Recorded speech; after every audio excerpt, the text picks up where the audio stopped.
दोस्तों एक बार फिर से हम आपके लिए RPSC second grade teacher form fill up 2025 apply online process की अपडेट लेके आ चुके हैं। किस तरह से आप Rajasthan second grade teacher senior teacher के 6500 खाली पदों के लिए अपने फॉर्म अप्लाई कर सकते हो। स्टेप बाय स्टेप कंप्लीट जानकारी आपको इस वीडियो में दी जाएगी। ऑनलाइन आवेदन करते समय अगर आपके सामने कोई भी टेक्निकल प्रॉब्लम आ रही है तो उसका हल आपको इस वीडियो में मिल जाएगा। फॉर्म फिल करते समय आपको कोई भी ऐसी गलती या फिर मिस्टेक नहीं करनी होगी जिसको करने से आपका आवेदन फॉर्म रिजेक्ट हो सकता है। आवेदन करते समय आपको कुछ महत्वपूर्ण बातों को ध्यान में रखना होगा, तभी आपका एप्लीकेशन फॉर्म सक्सेसफुली सबमिट हो पाएगा। आवेदन करते समय आपको अपनी क्वालिफिकेशन की डिटेल किस तरह से फिल करनी होगी, कैसे आपको अपना one time registration OTR registration करना होगा, एसएसओ आईडी आपको किस प्रकार से क्रिएट करनी होगी, किस तरह से आपको अपनी केवाईसी करनी होगी और यहाँ पर डॉक्यूमेंट फोटोग्राफ सिग्नेचर कैसे और कितने केबी में आपको अपलोड करने होंगे, फीस पेमेंट करते हुए रजिस्ट्रेशन से लेकर प्रिंट तक आपको किस तरह से अपना फॉर्म अप्लाई कर लेना होगा। पूरी जानकारी के लिए आपको ये वीडियो शुरू से लेके एंड तक बिना स्किप किए हुए देखनी होगी। इस वीडियो को पूरा देखने पर ही आपके सभी सवाल और डाउट क्लियर होंगे। तो चलिए दोस्तों बिना कोई वक्त गंवाए शुरू करते हैं RPSC second grade teacher form fill up की पूरी जानकारी। फॉर्म भरने से पहले आपको सबसे पहले हमारी वेबसाइट आईएनडी सरकारी नौकरी के इस पेज पर विजिट करना होगा, जिसका लिंक आपको नीचे description plus first comment box में मिल जाएगा। और हमारे इस पेज पर विजिट करके आप यहां से आरपीएससी सेकंड ग्रेड टीचर का फॉर्म अप्लाई कर सकते हो।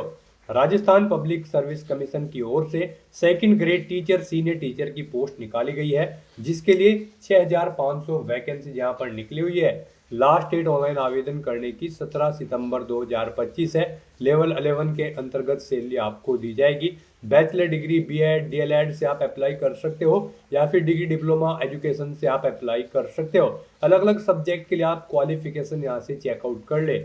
18 से 40 वर्ष आपकी आयु सीमा है। एप्लीकेशन फीस जनरल या अदर स्टेट के लिए 600 है, OBC SC ST BC candidate के लिए 400 है, करेक्शन चार्ज 500 है, जो कि आप ऑनलाइन मोड से पेमेंट कर सकते हो।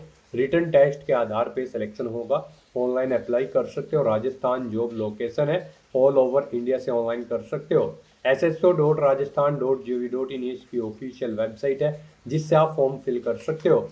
इंपोर्टेंट लिंक सेक्शन के अंतर्गत ऑफिशियल नोटिफिकेशन पीडीएफ लिंक पर क्लिक करके आप इसके पीडीएफ डाउनलोड कर सकते हो, जिसके अंतर्गत आपको subject wise category wise vacancy की जानकारी मिल जाएगी। उसके बाद में एलिजिबिलिटी क्राइटेरिया की आपको सब्जेक्ट वाइज यहाँ पर डिटेल दे दी गई है। एज लिमिट आपको यहाँ पर मिल जाएगी, किस कैटेगरी के लिए कितनी एज रिलैक्सेशन है, क्या सैलरी आपको दी जाएगी, क्या फीस आपको किस कैटेगरी को यहाँ पर जमा करनी होगी। यहाँ पर ऑनलाइन आवेदन करते समय आपको वन टाइम रजिस्ट्रेशन करते हुए आपको कैसे अपनी केवाईसी करनी होगी, कैसे फीस पेमेंट करना होगा, कैसे अपने डॉक्यूमेंट्स अपलोड करने होंगे। यहाँ पर आपको सिलेबस भी डिटेल में इस पीडीएफ के अंडर प्रोवाइड करा दिया गया है। सब्जेक्ट वाइज पूरा सिलेबस भी आप रीड आउट कर ले और एग्जाम पैटर्न भी चेकआउट कर ले। तो ऑनलाइन आवेदन करने से पहले आपके नोटिफिकेशन की पीडीएफ पूरा पढ़ना अनिवार्य है। इसको पूरा पढ़ने से ही आपके सभी सवाल और डाउट क्लियर होंगे।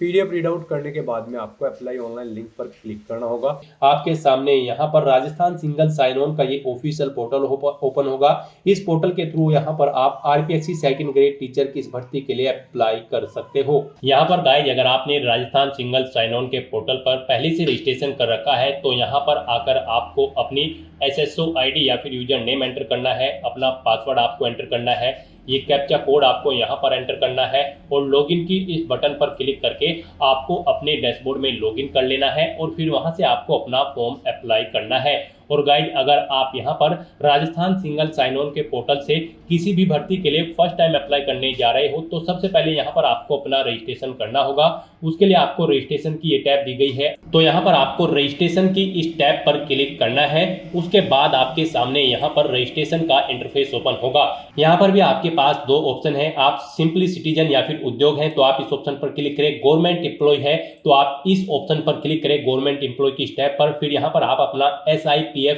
इस ऑप्शन पर क्लिक करें, फिर आप अपना SIPF नंबर एंटर करें, अपना SIPF का पासवर्ड एंटर करें और नेक्स्ट ऑप्शन पर क्लिक करके अपना रजिस्ट्रेशन की आगे की टास्क कंप्लीट कर ले।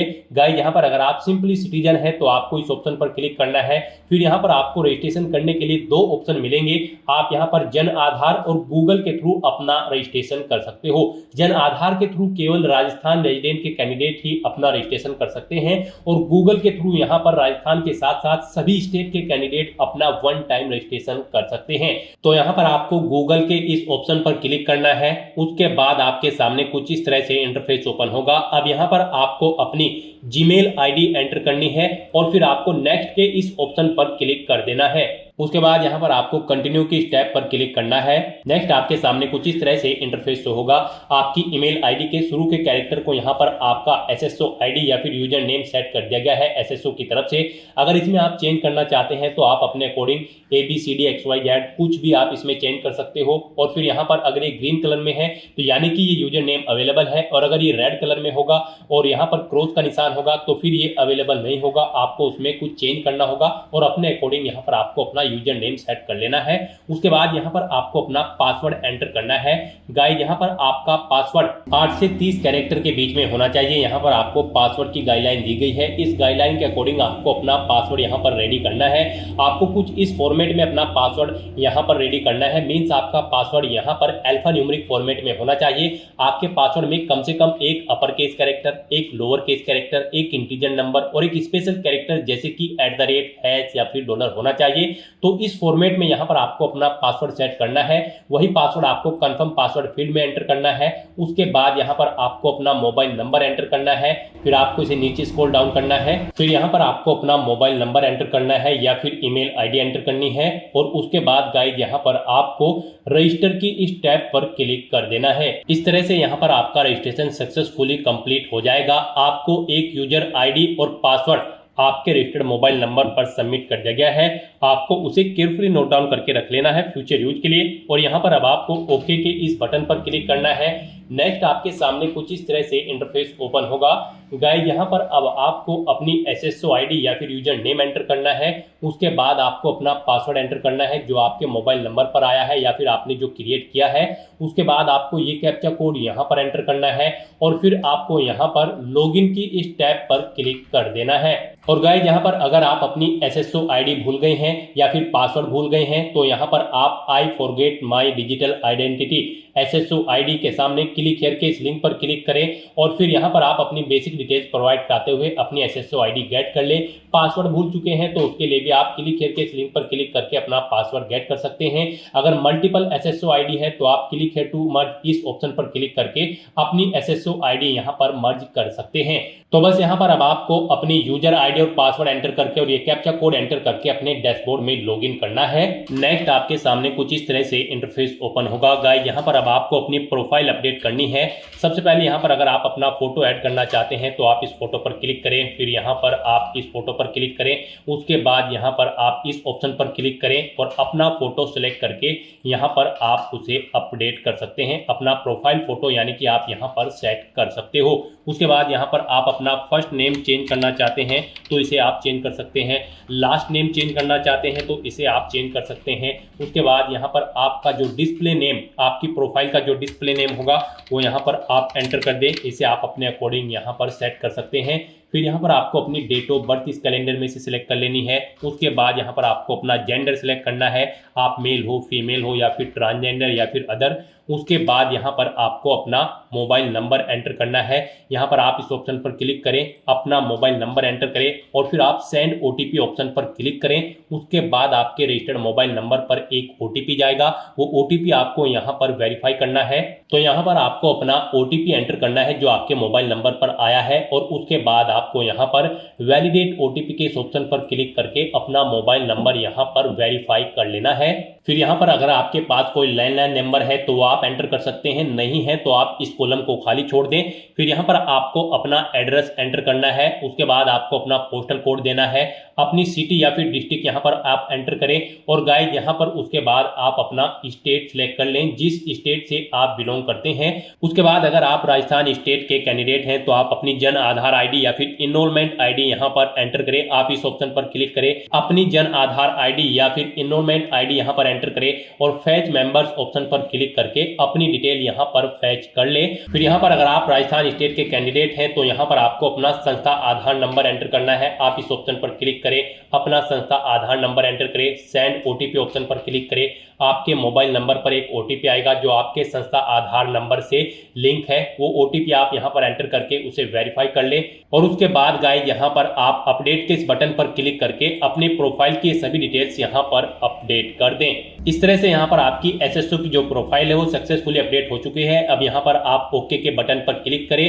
नेक्स्ट आपके सामने यहाँ पर कुछ इस तरह से इंटरफेस ओपन होगा।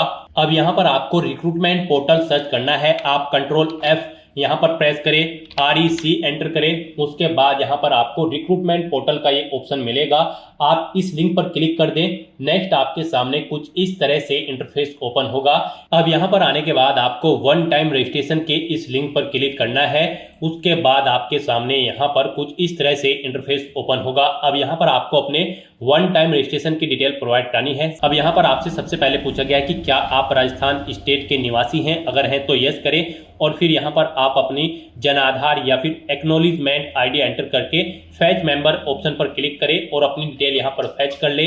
और अगर आप राजस्थान के निवासी नहीं हैं तो यहाँ पर आपको नो ऑप्शन सेलेक्ट करना है।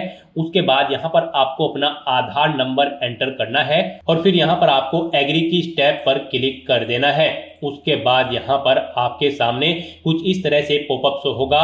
यहाँ पर आपसे पूछा गया है कि क्या आप राज्य भर्ती पोर्टल को एक बार पंजीकरण यानी कि OTR के लिए मेरे आधार विवरण, नाम, पिता का नाम, लिंग और जन्म दिनांक का उपयोग करने की अनुमति प्रदान करते हो या फिर करती हो। तो आपको इस चेकबॉक्स को ओके करना है और फिर आपको सेंड OTP के इस ऑप्शन पर क्लिक कर देना है। फिर आपके सामने कुछ इस तरह से इंटरफेस ओपन होगा। अब यहाँ पर आपको अपना आधार वेरीफाई करना है। उसके लिए आपको यहाँ पर इस चेकबॉक्स को ओके करना है और फिर आपको OTP भेजें इस ऑप्शन पर क्लिक कर देना है। उसके बाद यहाँ पर आपके रजिस्टर्ड मोबाइल नंबर पर एक OTP आएगा। उस मोबाइल नंबर पर जिससे आपका आधार लिंक है वो OTP आप यहाँ पर एंटर करें और फिर आप प्रमाणीकरण करें, इस ऑप्शन पर आप क्लिक कर दें। इस तरह से यहाँ पर आपका आधार वेरीफाई हो जाएगा और आपकी जो डिटेल्स है वो यहाँ पर आपके आधार से फैच करके फिल कर दी गई है, जैसे कि आपका नाम, आपका जेंडर, आपके फादर का नाम, आपकी डेट ऑफ बर्थ। अब यहाँ पर आपको अपना मोबाइल नंबर एंटर करना है और फिर यहाँ पर आपको gate email from SSO profile इस ऑप्शन पर क्लिक करके अपनी ईमेल आईडी को यहाँ पर फैच कर लेना है। जो आपने रजिस्ट्रेशन टाइम पर अपनी ईमेल आईडी एंटर की थी वो यहाँ पर फैच होके आ जाएगी। फिर यहाँ पर आपको वेरीफाई OTR आपको इस ऑप्शन पर क्लिक कर देना है। फिर यहाँ पर आपको आपकी डिटेल शो कर दी जाएगी। आपकी डिटेल अगर ओके है तो यहाँ पर अब आप फाइनल सबमिट के इस ऑप्शन पर क्लिक कर दें। उसके बाद आपके रजिस्टर्ड मोबाइल नंबर पर एक OTP आएगा, वो OTP आपको यहाँ पर एंटर करना है और उसके बाद आपको यहाँ पर वेरीफाई OTP के इस ऑप्शन पर क्लिक कर देना है। इस तरह से यहाँ पर आपके वन टाइम रजिस्ट्रेशन की डिटेल सक्सेसफुली सेव हो जाएगी। आपको एक रजिस्ट्रेशन नंबर यहाँ पर प्रोवाइड कर दिया गया है, वन टाइम रजिस्ट्रेशन नंबर। आपको इसे केयरफुली नोट डाउन करके रख लेना है फ्यूचर यूज के लिए। और यहाँ पर अब आपको ओके के इस बटन पर क्लिक करना है। फिर आपको आपके OTR के इसी इंटरफेस पर आपको रिडायरेक्ट कर दिया जाएगा। यहाँ पर आपकी OTR की सभी डिटेल्स वेरीफाई हो चुकी है। आपको एक रजिस्ट्रेशन नंबर जो वहां पर दिया गया था वो रजिस्ट्रेशन नंबर यहाँ पर भी शो कर दिया गया है। आपको इसे केयरफुली नोट डाउन करके रख लेना है फ्यूचर यूज के लिए। अब गाइस यहाँ पर आपको अपना फीस पेमेंट करना है। नेक्स्ट स्टेप आपका फीस पेमेंट का होगा। उसके लिए आपको यहाँ पर पे फीस की स्टेप पर क्लिक करना है। उसके बाद आपके सामने यहाँ पर कुछ इस तरह से पॉपअप शो होगा। अब यहाँ पर आपसे पूछा गया कि क्या आप राजस्थान स्टेट के कैंडिडेट हैं, अगर हैं तो यस करें और फिर यहाँ पर आप अपनी कैटेगरी सिलेक्ट करें। आप रिजर्व कैटेगरी के अंतर्गत आते हो या फिर अनरिजर्व के, आप अपने अकॉर्डिंग ऑप्शन सिलेक्ट करें। और अगर आप राजस्थान स्टेट के कैंडिडेट नहीं हैं तो यहाँ पर आप नो ऑप्शन सिलेक्ट करें। फिर यहाँ पर केवल अनरिजर्व कैटेगरी कैंडिडेट ही अप्लाई कर सकते हैं अगर आप राजस्थान स्टेट से बाहर के कैंडिडेट हैं।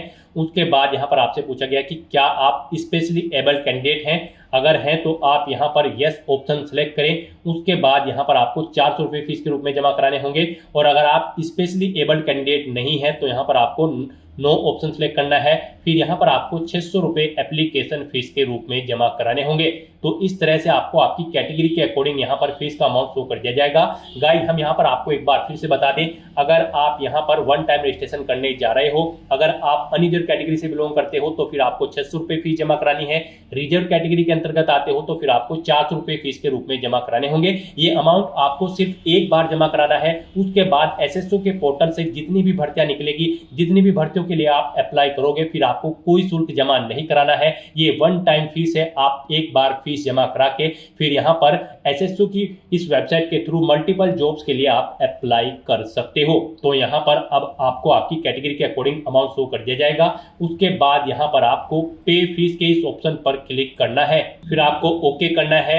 उसके बाद यहाँ पर आपको फीस पेमेंट के इंटरफेस पर डायरेक्ट कर दिया जाएगा। यहाँ पर आपके पास 3 चॉइस है। आप 3 तरह से अपना फीस पेमेंट कर सकते हो, नेट बैंकिंग के थ्रू, एग्रीगेटर के थ्रू या फिर QR कोड पेमेंट के थ्रू। यहाँ पर सबसे बेस्ट ऑप्शन आपके लिए QR कोड पेमेंट रहेगा। आप यहाँ पर इस ऑप्शन को सिलेक्ट करें, फिर यहाँ पर आप फोन पे ऑप्शन सिलेक्ट करें और पे नाउ के इस ऑप्शन पर क्लिक कर दें। उसके बाद गाइस यहाँ पर आपको फीस पेमेंट के इंटरफेस पर डायरेक्ट किया जाएगा। नेक्स्ट आपके सामने कुछ इस तरह से इंटरफेस ओपन होगा। यहाँ पर आप 2 तरह से फीस पेमेंट कर सकते हो, QR कोड के थ्रू या फिर आप अपने मोबाइल नंबर के थ्रू यहाँ पर फीस पेमेंट कर सकते हो। आपके लिए यहाँ पर बेस्ट ऑप्शन QR कोड रहेगा। तो यहाँ पर आप शो कोड ऑप्शन पर क्लिक करें, आपके सामने ये QR कोड शो होगा। आप अपने किसी भी UPI से इसे स्कैन करें और अपना फीस पेमेंट कर दें। सक्सेसफुली फीस पेमेंट करने के बाद आपको आपके OTR के डैशबोर्ड पर डायरेक्ट कर दिया जाएगा। यहाँ पर आपका फीस पेमेंट सक्सेसफुली कंप्लीट हो चुका है। अब आप व्यू रिसिप्ट के इस ऑप्शन पर क्लिक करके अपनी एप्लीकेशन फीस की एक रिसिप्ट का यहाँ पर प्रिंट आउट ले सकते हैं फ्यूचर यूज के लिए। और यहाँ पर अपनी ये फीस पेमेंट करने के बाद अब आपको नेक्स्ट ऑप्शन कंप्लीट करना है। वो आता है यहाँ पर आपका OTR eKYC। आपको इस ऑप्शन पर क्लिक करना है। अब यहाँ पर गाइस आपको अपना लाइव फोटो कैप्चर करना है और अपना हैंड रिटन डिक्लेरेशन डॉक्यूमेंट आपको अपलोड करना है। लाइव फोटो कैप्चर करने के लिए आपको कुछ गाइडलाइंस दी गई है, इन्हें ध्यान में रखते हुए आपको अपना फोटो यहाँ पर कैप्चर करना है। यहाँ पर 5 सेकंड के टाइमर के पश्चात अभ्यर्थी अपनी पलक 2-3 बार झपकाए। यदि आपकी फोटो बंद आंखों के साथ कैप्चर हुई है तो आप दोबारा से अपनी फोटो कैप्चर करें और फोटो कैप्चर करते समय आपको कैमरे की तरफ देखना है। अगर आप चश्मे का इस्तेमाल करते हैं तो आप अपना फोटो चश्मे के साथ ही लें, परंतु इस बात का ध्यान रखें कि चश्मे पर रोशनी के कारण फोटो अस्पष्ट अथवा चमक के साथ कैप्चर ना हो। बिल्कुल साफ फोटो आपका होना चाहिए। साथ ही साथ यहाँ पर अभ्यर्थियों को सुनिश्चित करना होगा कि लाइव फोटो साफ एवं पर्याप्त रोशनी में पृष्ठभूमि के साथ ली गई हो। धुंधली अथवा अंधकार में फोटो यहाँ पर एक्सेप्ट नहीं होगी। गाइस यहाँ पर अगर आपका फोटो स्पष्ट नहीं है तो आप बार बार अपना फोटो कैप्चर कर सकते हैं, परंतु एक बात आपको याद रखनी है, OTP के माध्यम से वेरिफिकेशन के पश्चात फाइनल सबमिट किए जाने के बाद आपको अवसर नहीं मिलेगा। उससे पहले ही आपको अपना फोटो यहाँ पर कैप्चर कर लेना है, फिर आप चेंज नहीं कर पाओगे। तो यहाँ पर इन दिशा निर्देश को रीड करने के बाद आपको इस चेकबॉक्स को ओके करना है। उसके बाद आपको टेक फोटो इस ऑप्शन पर क्लिक करना है। तो यहाँ पर अपना फोटो कैप्चर करने के बाद फिर आपको अपना handwritten declaration document upload करना है। उसके लिए यहाँ पर आपको फॉर्मेट दिया गया है, आप सैंपल फाइल के इस लिंक पर क्लिक करें। नेक्स्ट आपके सामने यहाँ पर ये PDF ओपन हो जाएगी। गाइस यहाँ पर आपको इस PDF का एक हार्ड कॉपी प्रिंट आउट ले लेना है और उसके बाद आपको उस हार्ड कॉपी प्रिंट आउट पर अपना नाम मेंशन करना है, अपने फादर का नाम मेंशन करना है, अपनी डेट ऑफ बर्थ देनी है, यहाँ पर आपको अपने हस्ताक्षर करने हैं और उसके बाद आपको ये कंप्लीट डाटा फिर यहाँ पर मेंशन कर देना है अपने हाथ से ब्लू इंक पेन से। और उसके बाद यहाँ पर आपको अपने सिग्नेचर कर देने हैं। फिर ऐसे ही आपको यहाँ पर इंग्लिश में भी अपनी राइटिंग देनी है। उसके लिए यहाँ पर आपको इंग्लिश का परफॉर्मा दिया गया है। यहाँ पर भी आने के बाद आपको फिर अपना नाम एंटर करना है इंग्लिश में, अपने फादर का नाम एंटर करना है इंग्लिश में, अपनी डेट ऑफ बर्थ देनी है और फिर यहाँ पर आपको अपने सिग्नेचर करने हैं। और उसके बाद आपको ये कंप्लीट डाटा फिर अपने हैंड से ब्लू इंक पेन से आपको फिर दोबारा से इंग्लिश में यहाँ पर राइट कर देना है। उसके बाद गाइस यहाँ पर आपको अपनी SSO ID एंटर करनी है, अपना OTR वन टाइम रजिस्ट्रेशन का जो नंबर आपको मिला है वो रजिस्ट्रेशन नंबर यहाँ पर आपको एंटर करना है, अपना परमानेंट एड्रेस आपको यहाँ पर मेंशन कर देना है और यहाँ पर आपको अपने सिग्नेचर कर देने हैं। इस तरह से आपको अपना ये हैंड रिटन डिक्लेरेशन डॉक्यूमेंट तैयार कर लेना है और फिर इसका आपको फोटो खींचकर अपने कंप्यूटर में सेव कर लेना है, यानी कि इसकी एक सॉफ्ट कॉपी, और फिर आपको अपना वो डॉक्यूमेंट यहाँ पर अपलोड करना होगा। यहाँ पर आपका ये डॉक्यूमेंट पीडीएफ फॉर्मेट में होना चाहिए, साइज उसका 100 से 200 केबी के बीच में होना चाहिए। तो यहाँ पर आपको चूज फाइल बटन पर क्लिक करना है, फाइल को सिलेक्ट करना है और अपना ये हैंड रिटन डिक्लेरेशन डॉक्यूमेंट यहाँ पर अपलोड कर देना है। गाइस, हम आपको सैंपल के तौर पर दिखा रहे हैं, कुछ इस तरह से यहाँ पर आपको अपना हैंड रिटन डिक्लेरेशन डॉक्यूमेंट तैयार करना है और फिर इसे आपको अपलोड कर देना है। अपना फोटो अपलोड करने के बाद और हैंड रिटन डिक्लेरेशन अपलोड करने के बाद अब आपको सबमिट ई-केवाईसी की स्टेप पर क्लिक करना है। उसके बाद में आपको इन चेक बॉक्सेस को ओके करना है और सेंड ओटीपी की टैब पर क्लिक कर देना है। एक ओटीपी आपके मोबाइल नंबर और ईमेल एड्रेस पर सबमिट किया गया है, वो ओटीपी आपको इस बॉक्स में एंटर करना होगा और फाइनल सबमिट की इस टैब पर क्लिक कर देना होगा। इस तरह से आपकी OTR ई-केवाईसी कंप्लीट हो चुकी है। तो यहाँ पर अब आपके तीनों स्टेप कंप्लीट हो चुके हैं, आपकी प्रोफाइल यहाँ पर अपडेट हो चुकी है, फीस पेमेंट आप कर चुके हो, अपनी ई-केवाईसी आप कंप्लीट कर चुके हो।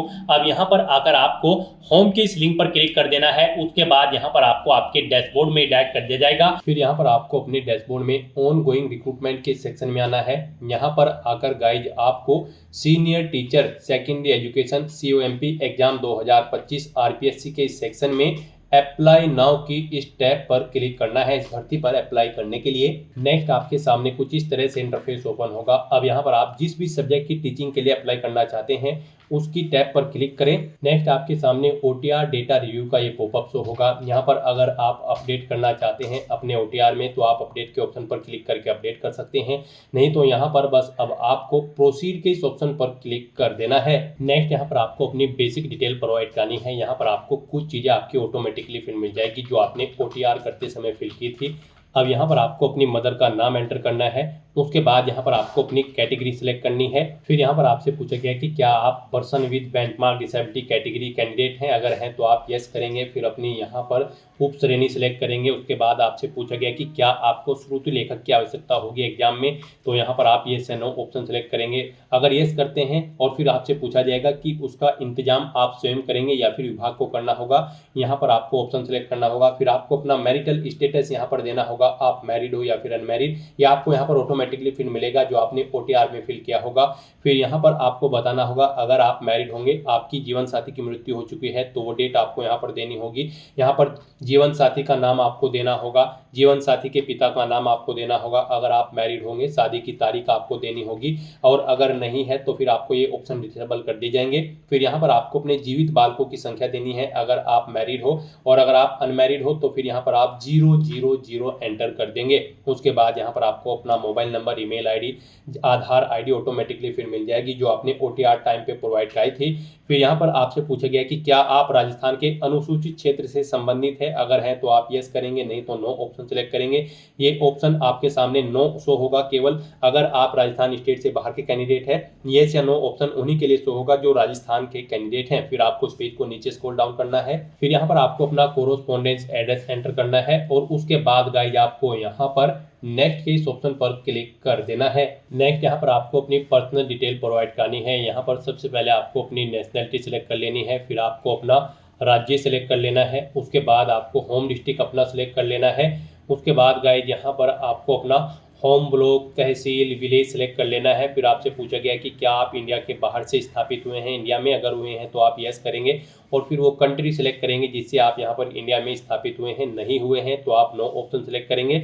उसके बाद आपसे पूछा गया है कि क्या आप एक सर्विसमैन कैंडिडेट हैं, अगर हैं तो आप यस करेंगे। सर्विस का स्टेटस देंगे, आप यहाँ पर NOC टेकन है या फिर रिटायर्ड है। अगर रिटायर्ड है तो अपना PPO नंबर दें, रिटायरमेंट की डेट सेलेक्ट करें, और अगर आप NOC ले रखी है तो फिर NOC लेटर नंबर देना होगा, डेट ऑफ NOC यहाँ पर आपको सेलेक्ट करनी होगी। और अगर आप एक सर्विसमैन कैंडिडेट नहीं है तो सिंपली यहाँ पर आप नो ऑप्शन सेलेक्ट करें, आगे की डिटेल फिर आपको नहीं देनी है। फिर आपसे पूछा गया कि क्या यहाँ पर आप स्पोर्ट पर्सन हैं, अगर हैं तो आप यस करेंगे। फिर यहाँ पर आप अपना टाइप सेलेक्ट करेंगे, नेशनल लेवल के खिलाड़ी हैं या फिर इंटरनेशनल, आप अपने अकॉर्डिंग ऑप्शन सेलेक्ट करें और फिर उसकी डिटेल यहाँ पर प्रोवाइड करें, जैसे कि खेल का नाम देना है, संस्था का नाम देना है, पार्टिसिपेशन का ईयर देना है, टूर्नामेंट का प्रकार आपको सिलेक्ट करना है, क्या आप विजेता है या प्रतिभागी हैं, आप ऑप्शन सेलेक्ट करें, क्या आपने राष्ट्रीय टूर्नामेंट में पदक जीता है वो बताएं, मेडल का प्रकार यहाँ पर आप सिलेक्ट करें, और अगर आप स्पोर्ट पर्सन नहीं है तो आप नो नो ऑप्शन सेलेक्ट कर लेंगे। फिर आपसे पूछा गया कि क्या आप यहाँ पर एनसीसी कैडेट इंस्ट्रक्टर है, अगर हैं तो आप यस करेंगे। कब से कब तक थे वो डेट आप सिलेक्ट करेंगे, नहीं है तो आप नो ऑप्शन सेलेक्ट करेंगे। क्या आप भूतपूर्व कैदी है, अगर हैं तो आप यस करेंगे। और फिर कब से कब तक थे वो डेट आप सिलेक्ट करेंगे, नहीं है तो नो ऑप्शन सेलेक्ट करेंगे। फिर आपसे पूछा गया कि क्या आप मौजूदा सरकारी विभाग सार्वजनिक कर्मचारी उपक्रम कर्मचारी है, अगर हैं तो आप यहाँ पर यस करेंगे। और फिर सर्विस का नाम देंगे, किस डिपार्टमेंट में आपने सर्विस की है। और अगर नहीं है तो फिर यहाँ पर आपको गवर्नमेंट, अगर आप गवर्नमेंट एम्प्लॉय हैं तो यहाँ पर आपको सब कैटेगरी सेलेक्ट करनी होगी, ऑर्गेनाइजेशन का नाम देना होगा। नहीं है तो यहाँ पर गाइड आपको ये ऑप्शन सेलेक्ट करने की ज़रूरत नहीं है, इन्हें आप ऐसे ही छोड़ दें। फिर आपको यहाँ पर post designation, date of appointment देनी होगी, अगर आप यहाँ पर government employee choose subcategory करते हैं। फिर यहाँ पर आपको अपनी एडिशनल कैटेगरी सेलेक्ट करनी है, अगर यहाँ पर आप इमरजेंसी कमीशन से रिलीज हैं या फिर आप आर्मी पर्सनल हैं तो आप इन चेक बॉक्सेस को ओके करें, नहीं है तो इनको ऐसे ही रहने दें। और फिर गाइड यहाँ पर आप नेक्स्ट के इस ऑप्शन पर क्लिक कर दें। नेक्स्ट यहाँ पर आपको अपनी एजुकेशनल क्वालिफिकेशन और एक्सपीरियंस की डिटेल प्रोवाइड करनी है। उसके लिए आपको सबसे पहले इस चेकबॉक्स को ओके करना है और फिर यहाँ पर आप चेकआउट कर सकते हो। अगर आप Hindi, English, mathematics, Sanskrit, Urdu, Punjabi, Sindhi and Gujarati subject के लिए अप्लाई कर रहे हैं इस सब्जेक्ट के टीचर के लिए, तो आपके पास यहाँ पर ग्रेजुएट डिग्री होनी जरूरी है। रिलेटेड सब्जेक्ट के अंतर्गत एज ऑप्शनल सब्जेक्ट के तौर पर यहाँ पर आपके पास डिग्री या फिर डिप्लोमा होना चाहिए एजुकेशन में, जैसे कि बीएड या फिर डीएलएड। और अगर आप यहाँ पर साइंस टीचर के लिए अप्लाई कर रहे हैं तो आपके पास बैचलर डिग्री होनी चाहिए एटलीस्ट 2 सब्जेक्ट के साथ। ऑप्शनल सब्जेक्ट यहाँ पर आपके पास physics, chemistry, zoology, botany, microbiology, biotechnology and biochemistry रहेंगे। प्लस यहाँ पर आपके पास डिग्री या फिर डिप्लोमा होना चाहिए एजुकेशन में। ऐसे ही यहाँ पर आप सोशल साइंस की टीचर के लिए भी अपनी क्वालिफिकेशन चेकआउट कर सकते हो। तो दोस्तों यहाँ पर अब आपको अपनी क्वालिफिकेशन की डिटेल देनी है। सबसे पहले यहाँ पर आपको अपनी 10वीं क्लास की डिटेल प्रोवाइड करनी है। यहाँ पर आपको सब्जेक्ट देने हैं 10वीं के, जो सब्जेक्ट आपके पास थे। बोर्ड का नाम देना है, जिस बोर्ड से आपने अपनी 10वीं क्लास पास आउट की है। 10वीं का रोल नंबर यहाँ पर आपको एंटर करना है। परीक्षा का परिणाम आपका सीजीपीए में था, ग्रेड में था या फिर परसेंटेज में, आप यहाँ पर ऑप्शन सिलेक्ट करें। पासिंग ईयर यहाँ पर आप सिलेक्ट करें। उसके बाद कितने परसेंट मार्क्स आपने ऑब्टेन किए हैं वो यहाँ पर आप एंटर करें। ऐसे ही फिर यहाँ पर आपको अपनी 12वीं क्लास की डिटेल ऐड कर देनी है। फिर आपको अपनी ग्रेजुएशन या फिर इसके इक्विवेलेंट अगर आपके पास कोई क्वालिफिकेशन है तो उसकी डिटेल देनी है। यहाँ पर आपको बताना है अपने सब्जेक्ट जिसमें आपने ग्रेजुएशन पास आउट की है, किस यूनिवर्सिटी से की है वो यूनिवर्सिटी का नाम दें। फिर ग्रेजुएशन का रोल नंबर एंटर करें। रिजल्ट आपका सीजीपीए में था, ग्रेड में था, पास था या परसेंटेज। यहाँ पर फाइनल ईयर अपियर कैंडिडेट भी अप्लाई कर सकते हैं। फिर आपको result awaited appearing option select करना होगा। परसेंटेज में अगर था तो फिर यहाँ पर आप ईयर सेलेक्ट करें, कब आपने अपनी ग्रेजुएशन पास आउट की है, कितने परसेंट मार्क्स आपने इसमें ऑब्टेन किए हैं वो आप एंटर करें। फिर यहाँ पर बीएड या फिर इसके इक्विवेलेंट अगर आपने एग्जाम पास आउट कर रखा है। गाइस, इस भर्ती में पार्टिसिपेट करने के लिए आपके पास ग्रेजुएट डिग्री होनी चाहिए प्लस बीएड या फिर बीएलएड की डिग्री या फिर डिप्लोमा यहाँ पर आपके पास होना चाहिए अगर आप इस भर्ती में पार्टिसिपेट करने जा रहे हो। तो यहाँ पर अगर आपने बीएड या फिर इसके इक्विवेलेंट कोई एग्जाम पास आउट किया है तो उसकी डिटेल यहाँ पर आप प्रोवाइड कर सकते हैं। यहाँ पर आप सब्जेक्ट बताएं किस सब्जेक्ट में आपने पास आउट किया है, बोर्ड या यूनिवर्सिटी या इंस्टीट्यूट का नाम दें, रोल नंबर एंटर करें, रिजल्ट बताएं वो परसेंटेज में है, ग्रेड में है या फिर अवेटेड है या फिर सीजीपीए में है, पासिंग ईयर दें, कितने परसेंट मार्क्स ऑब्टेन किए हैं वो यहाँ पर आप एंटर करें। ऐसे ही यहाँ पर अगर आपने डिप्लोमा इन एजुकेशन या फिर कोई पोस्ट ग्रेजुएशन डिग्री या फिर कोई अन्य क्वालिफिकेशन कर रखी है तो उनकी डिटेल भी आप सेम ऐसे ही यहाँ पर प्रोवाइड कर सकते हैं। फिर यहाँ पर गाइड आपको अगर एक्सपीरियंस है तो आप यस करें और फिर अपने एक्सपीरियंस की डिटेल दें, नहीं है तो आप नो ऑप्शन सेलेक्ट रहने दें। और अगर आपको एक्सपीरियंस है, आप येस ऑप्शन सेलेक्ट करते हैं तो फिर आपको अपने एक्सपीरियंस की डिटेल देनी होगी, अपना नाम देना होगा, रजिस्ट्रेशन नंबर देना होगा, फिर यहाँ पर डेजिग्नेशन देनी होगी, डिपार्टमेंट का नाम देना होगा, किस डिपार्टमेंट में आप कार्यरत थे, जॉब नेचर यहाँ पर आपको देना होगा, कब से कब तक थे वो डेट यहाँ पर आपको सिलेक्ट करनी होगी। इन डेट के अकॉर्डिंग यहाँ पर आपका एक्सपीरियंस कैलकुलेट करके आपको शो कर दिया जाएगा। फिर यहाँ पर आपको अपना पे स्केल देना होगा, ग्रेड पे देनी होगी। फिर यहाँ पर आपको ऐड के इस ऑप्शन पर क्लिक करके अपने एक्सपीरियंस की डिटेल ऐड कर देनी है। इस तरह से अपनी एजुकेशनल क्वालिफिकेशन और एक्सपीरियंस की डिटेल प्रोवाइड करने के बाद फिर गाइस यहाँ पर आपको नेक्स्ट के इस ऑप्शन पर क्लिक कर देना है। फिर आपके सामने ये पॉपअप शो होगा, आप इन दोनों चेक बॉक्सेस को ओके करें और उसके बाद सेंड ओटीपी के इस ऑप्शन पर क्लिक कर दें। फिर यहाँ पर आपके रजिस्टर्ड मोबाइल नंबर और ईमेल आईडी पर एक ओटीपी सबमिट किया गया है, वो ओटीपी आपको यहाँ पर एंटर करना है और उसके बाद फिर गाइस यहाँ पर आपको वेरीफाई ओटीपी के ऑप्शन पर क्लिक करते हुए अपना ओटीपी वेरीफाई कर लेना है। नेक्स्ट यहाँ पर आपको अपने सिग्नेचर और लेफ्ट थंब इंप्रेशन अपलोड करने हैं। फोटो यहाँ पर आपका ऑटोमेटिकली आपको अपलोड मिलेगा जो आपने ओटीआर करते समय किया था। अब यहाँ पर आपके जो सिग्नेचर हैं वो 20 KB से 50 KB के बीच में होने चाहिए और लेफ्ट थंब इम्प्रेशन भी आपका 20 KB से 50 KB के बीच में होना चाहिए। ये JPG या फिर JPEG फॉर्मेट में होने चाहिए। इन्हें अपलोड करने के लिए आपको चूज फाइल के इन ऑप्शन पर क्लिक करना है, फाइल को सिलेक्ट कर लेना है और 1 बाय 1 करके आपको अपना सिग्नेचर और लेफ्ट थंब इम्प्रेशन यहाँ पर अपलोड कर देने हैं। अगर इनका साइज कम या ज़्यादा है आपके डॉक्यूमेंट का तो आप गूगल पर जाए, इमेज रिसाइजर टाइप करें, मल्टीपल ऑनलाइन वेबसाइट ओपन होगी, वहाँ पर आप अपनी सिग्नेचर या लेफ्ट थंब इम्प्रेशन अपलोड करें और दी गई गाइडलाइंस के अकॉर्डिंग उनका साइज सेट करके उन्हें डाउनलोड करके यहाँ पर आप अपलोड कर दें। गाइस यहाँ पर अगर आपके डॉक्यूमेंट दी गई गाइडलाइंस के अकॉर्डिंग नहीं होंगे तो फिर आपके एप्लीकेशन फॉर्म के रिजेक्ट होने के चांसेस रहते हैं। फिर यहाँ पर आपको आपकी बॉडी पर कोई कट या तिल का निशान है तो उस प्लेस का नाम देना है और उसके बाद गाइस आपको नेक्स्ट के इस ऑप्शन पर क्लिक कर देना है। नेक्स्ट आपको आपके एप्लीकेशन फॉर्म का पूरा प्रीव्यू शो कर दिया गया है। आपको सभी डिटेल्स केयरफुली चेकआउट करनी है, पेज को नीचे स्क्रॉल डाउन करना है, डिक्लेरेशन सेक्शन में आना है, इस चेकबॉक्स को ओके करना है। यहाँ पर कोई मिस्टेक है तो आप अपडेट के इस ऑप्शन पर क्लिक करके अपडेट कर सकते हैं, नहीं तो यहाँ पर बस अब आपको फाइनल सबमिट के इस ऑप्शन पर क्लिक कर देना है। फिर आपके सामने ये पॉपअप शो होगा, आप इस चेकबॉक्स को ओके करें और उसके बाद सेंड OTP के इस ऑप्शन पर क्लिक कर दें। फिर आपके रजिस्टर्ड मोबाइल नंबर और ईमेल ID पर एक OTP आया होगा, वो OTP आपको यहाँ पर एंटर करना है और उसके बाद वेरीफाई OTP के इस ऑप्शन पर क्लिक करके अपना OTP वेरीफाई कर लेना है। इस तरह से यहाँ पर आपका एप्लीकेशन फॉर्म सक्सेसफुली सबमिट हो चुका है। अब आप प्रिंट के इस ऑप्शन पर क्लिक करके अपने एप्लीकेशन फॉर्म का एक हार्ड कॉपी प्रिंट आउट ले लें, फ्यूचर यूज के लिए, फ्यूचर रेफरेंस के लिए। और गाइस यहाँ पर आप माई रिक्रूटमेंट के इस लिंक पर क्लिक करके अपने डैशबोर्ड में जाकर अपने एप्लीकेशन फॉर्म का स्टेटस भी चेकआउट कर सकते हो कि वो सक्सेसफुली सबमिट हो चुका है या फिर नहीं। तो दोस्तों ऐसे आप RPSC सेकंड ग्रेड टीचर के 6500 खाली पदों को भरने के लिए अपना फॉर्म अप्लाई कर सकते हो बिना कोई मिस्टेक किए हुए। आज की इस वीडियो में बस इतना ही। आई होप ये वीडियो आपको पसंद आई होगी। अगर पसंद आई हो तो इसे लाइक और शेयर करें, चैनल पर नए हो तो इसे सब्सक्राइब कर लें। Thanks for watching.